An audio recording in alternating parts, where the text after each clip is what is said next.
we've talked about the Acolyte a little bit, but how about we move from hell up into heaven a little bit with House of the Dragon, because season 2 is upon us, and we've got the first 2 episodes of it, and had a chance to catch up on it, and it's been pretty good so far, I must admit. I don't know how you gentlemen and lady have gotten on with it, but I've quite enjoyed it. Do we need to be careful of spoilers here, or? I think we should. We probably should. It is good, and I think a lot of people haven't quite gotten around to watching it, so yeah, we'll not do. Don't think we should do spoilers. Well, first things first. Do not fear, we won't spoil it for you. I assume that means everyone who has seen it here recommends it. I know I do. Yeah. So far. Yeah, I would definitely recommend it. I said to you more. Sorry, go ahead. Yeah, I said to you before I started season 2, like I was a bit worried because Viserys was kind of the glue that held season 1 together, and I was worried like without him in it now. Sorry, that's a little bit of a spoiler, but yeah, I didn't know if we would still have the same character, attachment and the same sort of momentum to carry things forward. But I feel like we do. So the show has definitely picked up from that. Did they get more money for this season, or the same, or less? Or does anyone know? Because I caught up with it last night, the second season, and it looks fantastic. I reckon it's lifted from the first season. Could be that you're used to watching stuff like Acolyte. Yeah, exactly. You're like, oh my goodness, whoa, look at this. Because I'm with you on that. Like, Hot D is gorgeous. It's a really, really good looking show, and it's easy to get immersed in the worlds they create. They know what they're doing. Yeah, it's after coming from the Acolyte that seems so claustrophobic, sets and terrible lighting, and then you go to House of the Dragon, and it your brain has to relax into it. Like, it's like, oh my god, this looks oh my god, this shot looks.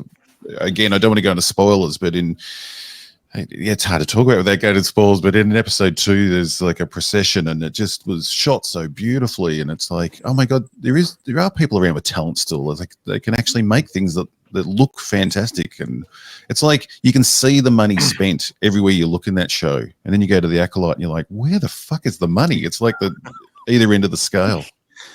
Well, it's the careful use of CGI to enhance the stuff that's already real. Like, because some of the sets are practical, real sets, or they're real city streets that they found, to shoot in European medieval cities that they can dress up to look a bit like King's Landing or wherever. And then just use some CGI to enhance it. That's, I guess, what you want. That's like the gold standard. That's what they did with things like Lord of the Rings back in the day. And it's nice to see it getting replicated here. And it doesn't rely on spectacle to keep your interest. It's just something that is the icing on the cake. The real meat of this is like really good story, good characters, superb performances from a good cast of talented actors. And it just happens to look visually very appealing as well. So it's exactly what you want in something like this. I like how through Game of Thrones, just waiting for the dragons to come along. Want to see some dragons, and in this show, they're just there. They use them. They're just part of the show. And then you go back to the Acolyte, and in that, it's like, what did we get there? Oh, we got a really big bug in the dark that like just flew through the trees that you'll never quite see right. It's like, okay, I'll go back to the dragons and watch that in like shots in daylight of them flying around and looking fantastic. Yeah. Foreshadowing, symbolism, setups and payoffs, subtle performances, subtext, themes. You get the full story package with this thing. And I've already done a stream each on with Gary. We've gone through like what we think is great and bad about each of the episodes, but it's undeniable that you're watching a TV show that has a very good idea of what kind of story it wants to tell, and you get to enjoy it and sort of rip into it in a good way, so to speak. You know what I mean? You get to like chew in and be like, oh yeah, this, and this. Meanwhile, like something like The Acolyte is a completely different experience of just, seeing like, what else have they vomited up this week? You don't take it as seriously. Here's because we touched upon this earlier, right? The whole like, I'm going to impersonate my twin in order to infiltrate my enemies kind of nonsense. In The Acolyte, it just comes across as farcical and stupid. As Mauler pointed out, House of the Dragon does something very similar. It's not a main character. It's very much a tertiary character that we don't get a huge amount of time with, but you come to know them enough that you care about them. And so when the twin is sent in to impersonate his own twin so that he can get close to someone that they trust, wow, it's tense as fuck, and you actually really care about how this plays out.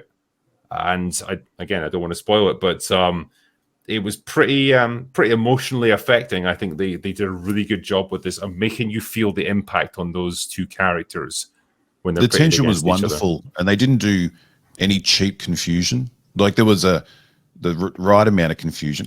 Talking about this without giving too much away. The right amount of confusion in the scene, setting it up, it coming together, building the tension was all just done beautifully. Like it was just and enjoyable. You could feel it. You know, you weren't lost in what was going on. Yeah, compared to Acolyte, and again, it's just like this one episode just will blow Acolyte out of the water. And the thematic depth as well in terms of the twin story. So with the Acolyte, it's good and bad. It's all very, like middle school type ideas of visual symbolism and theme.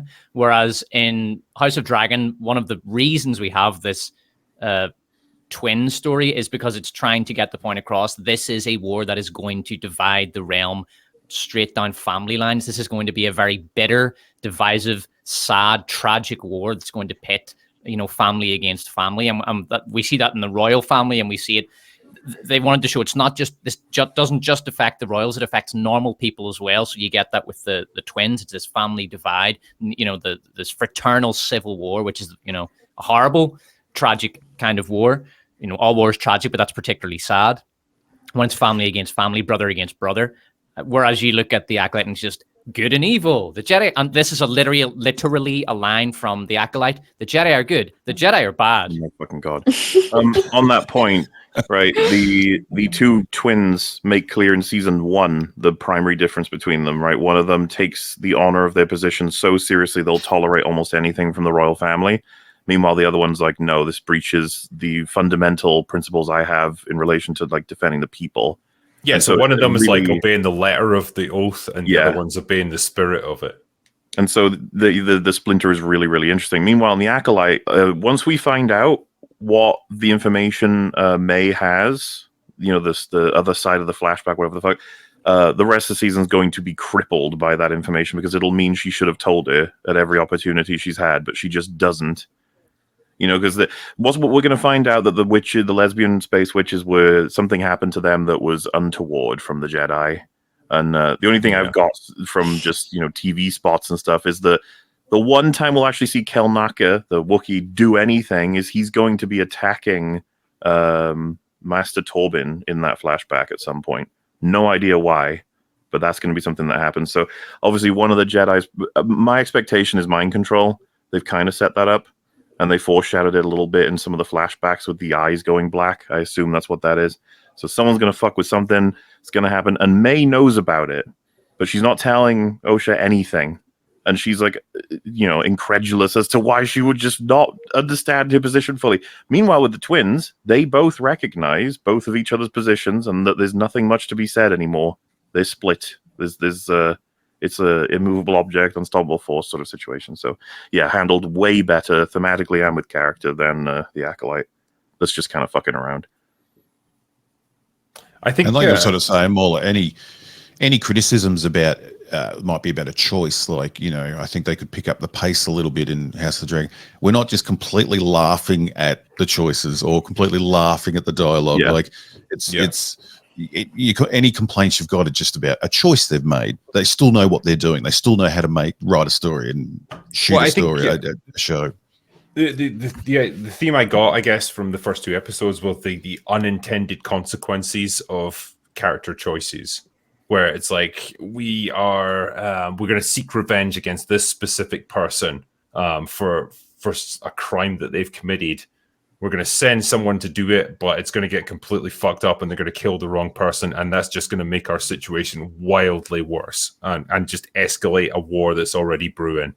And that happens in both of those episodes, and it becomes this tit for tat kind of exchange. And what you see is like the smarter, more restrained, more mature characters who are very much into planning long term and who see the bigger picture getting just consistently like undermined and fucked over by like people who are just complete hotheads who are just reacting to whatever is put in front of them. And like this is how I guess in that kind of environment, that kind of world, this is how wars get started. It's by people acting on their own initiative, doing the thing they're not supposed to do, and upsetting the plans of far smarter people who are not in that position of power to actually directly make decisions. And you were talking about like, Star Wars and missing the older characters that have lived a bit and have some life experience. Like House of the Dragon is the complete opposite. Like we have all that to build on those tensions, where Hux is in charge and he's the hothead. Like it's like, how does that work? We've got no one in charge that can actually knows what's going on or has to think about what the enemy's doing.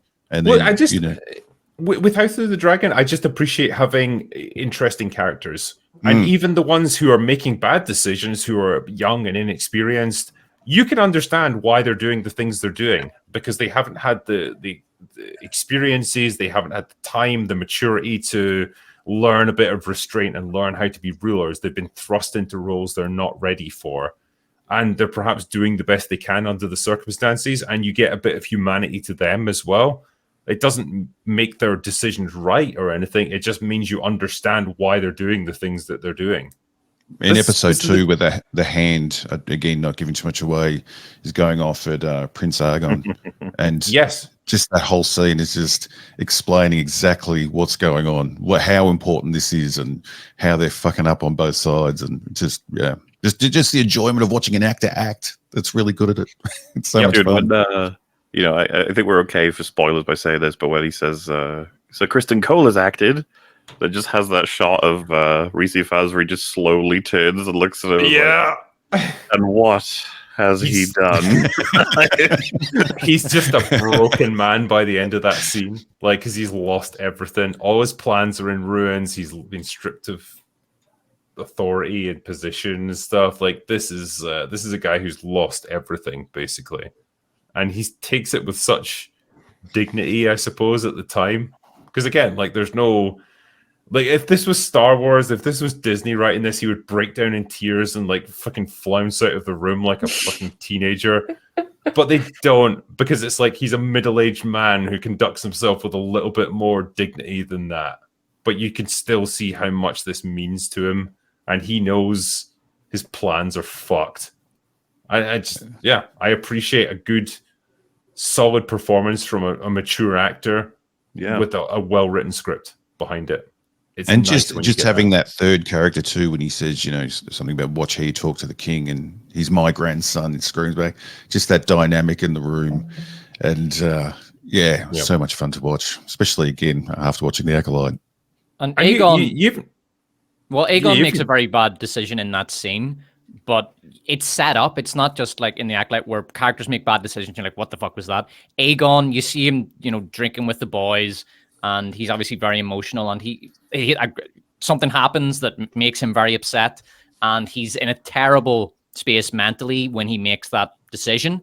So although the audience knows, okay, that is a terrible decision, we know why he made it. We understand that on an emotional level. And you understand it so much, you think that's what I would do in that situation, if that especially had happened. At that age. Yeah, exactly. Yeah. Look at us trying to tiptoe around talking about this great show because we don't want to wreck it. We're the Acolyte. Well, as it's on screen, we're just wrecking it. There's a great line from Otto as well when he's talking about like, your father had such restraint and forbearance and dignity, and you have none of that. Essentially, that's what he's implying with this guy, and the way it's delivered, it's just like, if only a better man was in charge right now, we would be in such a better position. Like, we could absolutely win this one back. But you're going to destroy everything. The plan he laid out is so rough, without to get more specific, but so excellent in terms of gaining them favor. And he's such a clever man to have like organized the things that he does. It's so deceptive, but works really well. And then it's all just ruined. He's like, idiot. And it was set up so well that as the audience member, you feel that frustration. You can't believe he's done it as well. So I have a question for the panel. Do you think there's a little bit of meta going on here, whereby so you have the young king who is very his impulse is to fucking go to war. I want to fight, blood, and you've got Otto Hightower who's trying to calm him down and say, wait, look, we're not ready to go to war yet. Do you think that's kind of the writers' looking at the audience and saying, look, we know you want war, we know you want blood, we know you want big battles, because season 1 didn't have that, but just wait, it's coming. Do you think there's a little bit of that going on? That Hightower is kind of the voice of the writers in that sense? I get the impression it's laying down the groundwork and emphasizing how significant this is. Like, because if it had been a different show, they might have rushed into the battle scenes to give you that big spectacle, and it would mean nothing because you're not invested in it. But the more you lay that groundwork and really emphasize, like, right, when countries go to war with each other, or when a country has a civil war and tears itself apart, that is as horrific as it can be. That is the thing that's going to make or break an entire nation. And so when it happens, it's really significant. And so we're going to take our time building up to it. That's what I got. So when it does happen, we'll be super invested in it.